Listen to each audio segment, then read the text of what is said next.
The 9 Years' War, often called the War of the Grand Alliance or the War of the League of Augsburg, was a major war of the late 17th century, fought between King Louis XIV of France and a European-wide coalition, the Grand Alliance, led by the Anglo-Dutch Stadtholder-King William III, Holy Roman Emperor Leopold I, King Charles II of Spain, Victor Amadeus II of Savoy, and the major and minor princes of the Holy Roman Empire. The 9 Years' War was fought primarily on mainland Europe and its surrounding waters, but it also encompassed a theatre in Ireland and in Scotland, where William III and James II struggled for control of Britain and Ireland, and a campaign in colonial North America between French and English settlers and the respective Indian allies, today called King William's War by Americans. Louis XIV had emerged from the Franco-Dutch War in 1678 as the most powerful monarch in Europe, yet the Sun King remained unsatisfied, using a combination of aggression, annexation, and quasi-legal means.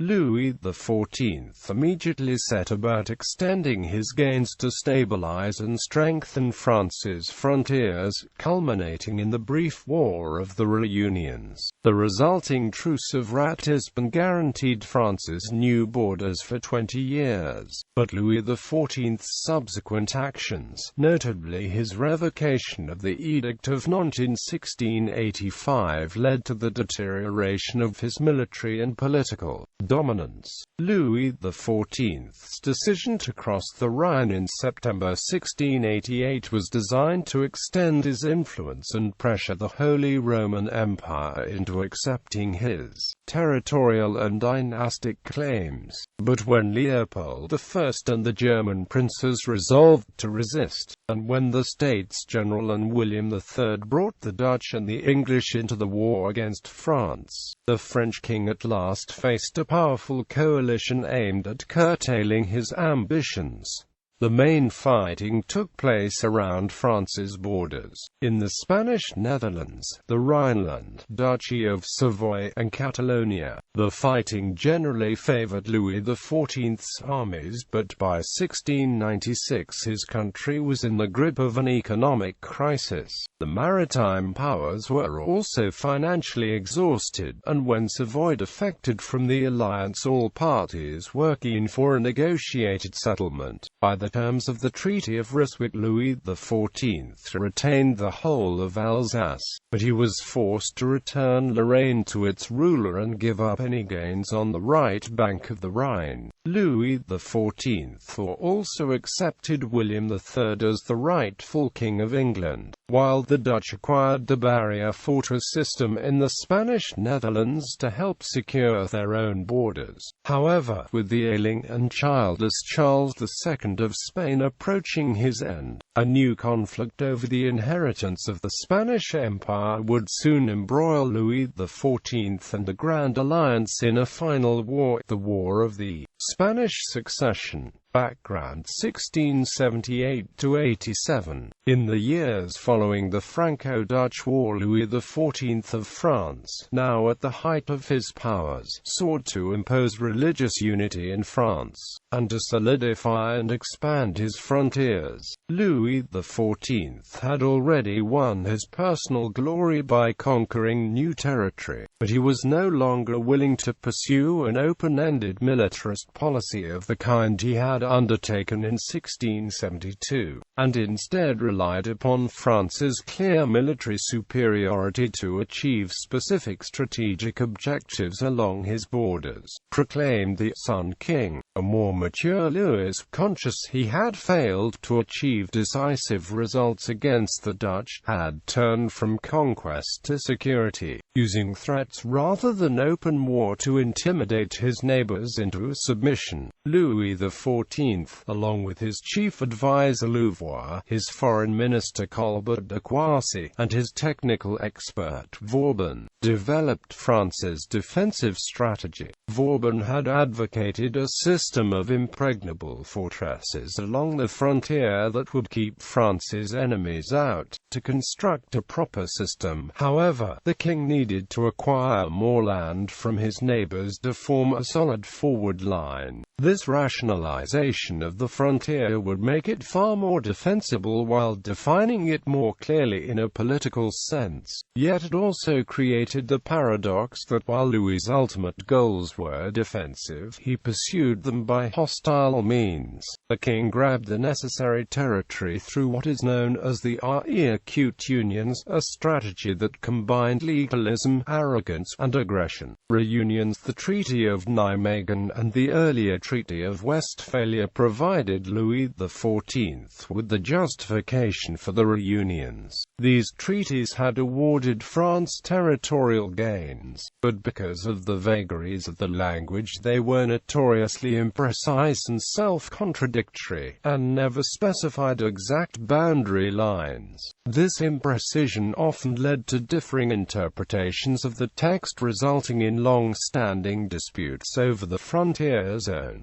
One gained a town, or area, and its dependencies, but it was often unclear what these dependencies were. The machinery needed to determine these territorial ambiguities was already in place through the medium of the parliaments at Metz, Besançon, and a superior court at Brissac, dealing respectively with Lorraine, Franche-Comté, and Alsace. Unsurprisingly, these courts usually found in Louis XIV's favor. By 1680 the disputed county of Montbéliard had been separated from the Duchy of Württemberg, and by August, Louis XIV had secured the whole of Alsace with the exception of Strasbourg. The Chamber of Reunion of Metz soon laid claims to land around the three bishoprics of Metz, Toul, and Verdun, and most of the Spanish Duchy of Luxembourg. The fortress of Luxembourg itself was subsequently blockaded with the intention of it becoming part of Louis XIV's defensible frontier. On the 30th of September 1681, French troops also seized Strasbourg and its outpost, Cail, on the right bank of the Rhine, a bridge which imperial troops had regularly exploited during the latter stages of the Dutch War. By forcibly taking the imperial city, the French now controlled two of the three bridgeheads over the Rhine. On the same day that Strasbourg fell, French forces marched into Casale in northern Italy. The fortress was not taken through the process of the reunions but had earlier been purchased from the Duke of Mantua, which, together with the French possession of Pinerolo, enabled France to tie down Victor Amadeus II, the Duke of Savoy, and threatened the Spanish Duchy of Milan. All reunion claims and annexations were important strategic points of entry and exit between France and its neighbors, and all were immediately fortified by Vauban and incorporated into his fortress system. Thus, the reunions were carving territory from the frontiers of Germany, while annexations were establishing French power in Italy. Yet by seeking to construct his impregnable border, Louis XIV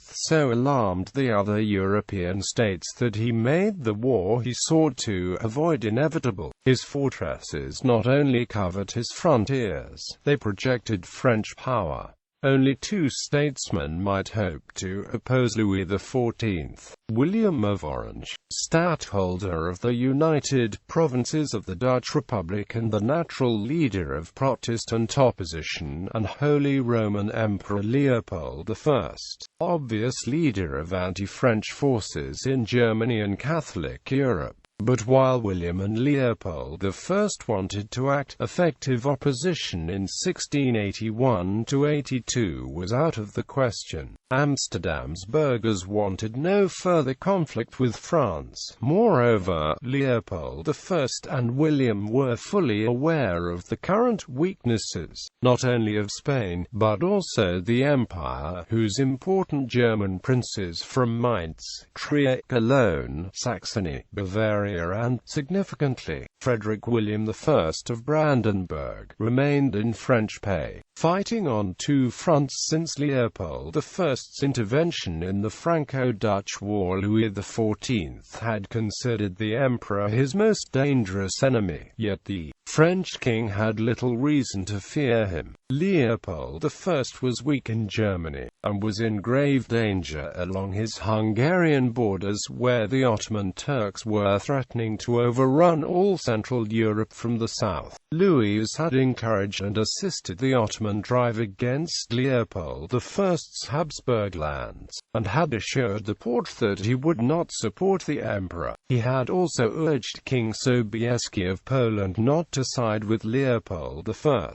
and pressed the malcontent princes of Transylvania and Hungary to join with the Sultan's forces and free the territory from Habsburg rule. When the Turks besieged Vienna in the spring of 1683, Louis did nothing to help the defenders. Taking advantage of the Ottoman threat in the east, Louis XIV invaded the Spanish Netherlands on the 1st of September 1683 and renewed the siege of Luxembourg, which had been abandoned the previous year. The French required of the Emperor and Charles II of Spain a recognition of the legality of the recent reunions, but the Spanish were unwilling to see any more of the holdings fall under Louis's jurisdiction. Spain's military options were highly limited, yet the Ottoman defeat before Vienna on the 12th of September had emboldened them. In the hope that Leopold I would now make peace in the east and come to their assistance, Charles II declared war on France on the 26th of October. However, the emperor had decided to continue the Turkish war in the Balkans and, for the time being, compromised in the west. With Leopold I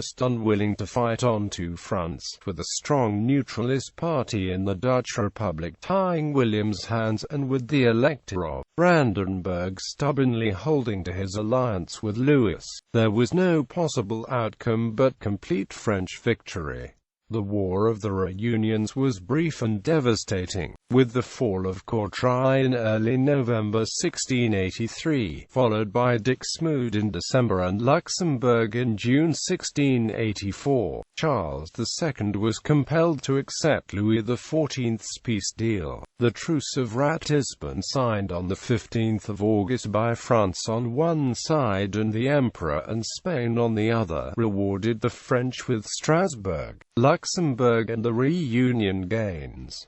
The resolution was not a definitive peace, but only a truce for 20 years. Yet Louis had sound reasons to feel satisfied. The emperor and German princes were fully occupied in Hungary, while in the Dutch Republic, William of Orange remained isolated and powerless, largely because of the pro-French mood in Amsterdam. Persecution of the Huguenots at Ratisbon in 1684. France had been in a position to impose its will on Europe. However, after 1685 its dominant military and diplomatic position began to deteriorate. One of the main factors for this diminution was Louis XIV's revocation of the Edict of Nantes and the subsequent dispersal of France's Protestant community. As many as 200,000 Huguenots fled to England, the Dutch Republic, Switzerland, and Germany, spreading tales of brutality at the hands of the monarch of Versailles. The direct effect on France of the loss of this community is debatable, but the flight helped destroy the pro-French group in the Dutch Republic, not only because of the Protestant affiliations, but with the exodus of Huguenot merchants and the harassment of Dutch merchants living in France. It also greatly affected Franco-Dutch trade. The persecution had another effect on Dutch public opinion opinion, the conduct of the Catholic King of France made them look more anxiously at James II, now the Catholic King of England. Many in The Hague believed James II was closer to his cousin Louis XIV than to his son-in-law and nephew William, thus engendering suspicion, and in turn hostility, between the two states. Louis's seemingly endless territorial claims, coupled with his Protestant persecution, enabled William of Orange and his party to gain the ascendancy in the Republic and finally lay the groundwork for his long-sought alliance against France. Although James II had permitted the Huguenots to settle in England, he had enjoyed an amicable relationship with his co-religionist Louis XIV. Realizing the importance of the friendship for his own Catholicizing measures at home against the suspicions of his Protestant majority, but the Huguenot presence gave an immense boost to anti-French discourse,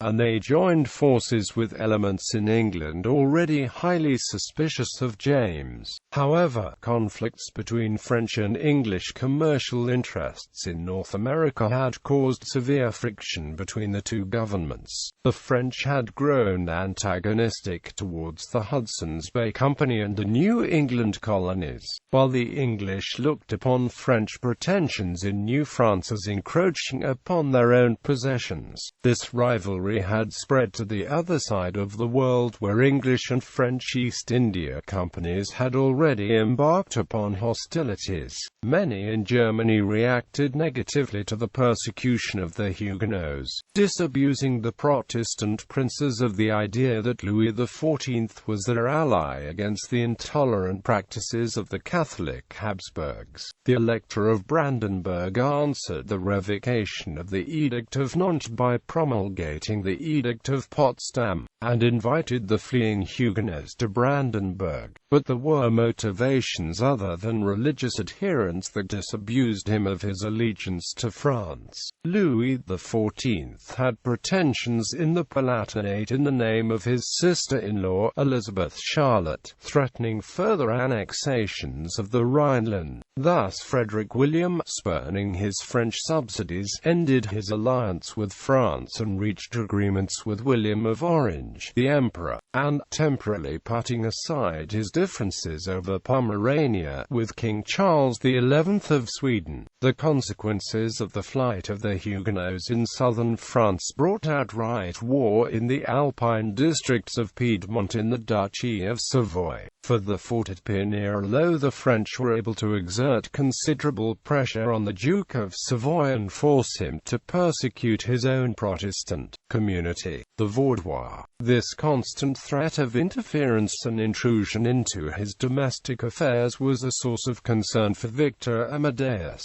and from 1687 the Duke's policy became increasingly anti-French as he searched for a chance to assert his aspirations and concerns. This criticism for Louis XIV's regime was spreading all over Europe. The Truce of Ratisbon, followed by the revocation of the Edict of Nantes, was a cause of suspicion as to Louis's true intentions. Many were also fearful of the king's supposed designs on universal monarchy, the uniting of the Spanish and German crowns with that of France. In response, representatives from the Emperor, the South German princes, Spain, and Sweden met in Augsburg to form a defensive League of the Rhine in July 1686. Pope Innocent XI, angered in part at Louis's failure to go on crusade against the Turks, gave secret support. Prelude, 1687–88. The League of Augsburg had little military power. The Empire and its allies in the form of the Holy League were still busy fighting the Ottoman Turks in Hungary. Many of the petty princes were reluctant to act due to the fear of French retaliation. Nevertheless, Louis XIV watched with apprehension Leopold I's advances against the Ottomans. Habsburg victories along the Danube at Buda in September 1686, and Mohacs a year later had convinced the French that the Emperor, in alliance with Spain and William of Orange, would soon turn his attention towards towards France and retake what had recently been won by Louis's military intimidation. In response, Louis XIV sought to guarantee his territorial gains of the reunions by forcing his German neighbors into converting the Truce of Ratisbon into a permanent settlement. However, a French ultimatum issued in 1687 failed to gain the desired assurances from the emperor, whose victories in the east made the Germans less anxious to compromise in the west. Another testing point concerned the pro-French Archbishop-elector Maximilian Henry, and the question of his succession in the state of Cologne. The territory of the archbishopric lay along the left bank of the Rhine and included three fortresses of the river line: Bonn, Rheinberg, and Kaiserswerth, besides Cologne itself. Moreover, the archbishop was also Prince-Bishop of Liège, the small state astride the strategic highway of the river Meuse. When the elector died on 3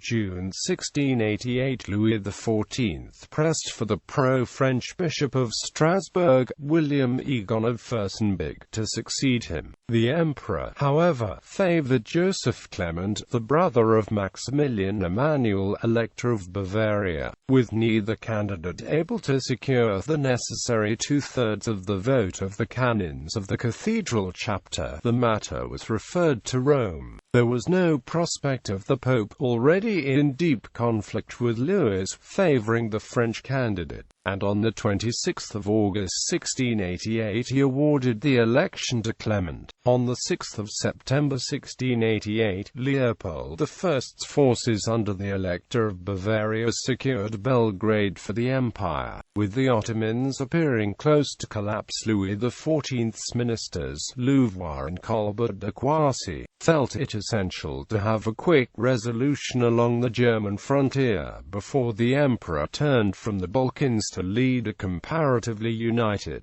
German Empire against France on the Rhine and reverse the Ratisbon settlement. On 24 September, Louis published his manifesto, his Memoire de Raisons, listing his grievances. He demanded that the Truce of Ratisbon be turned into a permanent resolution, and that Fürstenberg be appointed Archbishop-Elector of Cologne. He also proposed to occupy the territories that he believed belonged to his sister-in-law. Regarding the Palatinate succession, the emperor and the German princes, the Pope, and William of Orange were quite unwilling to grant these demands. For the Dutch in particular, Louis's control of Cologne and Liège would be strategically unacceptable, for with these territories in French hands, the Spanish Netherlands buffer zone would be effectively bypassed. The day after Louis issued his manifesto, well before his enemies could have known its details, the main French army crossed the Rhine as a prelude to investing Philipsburg,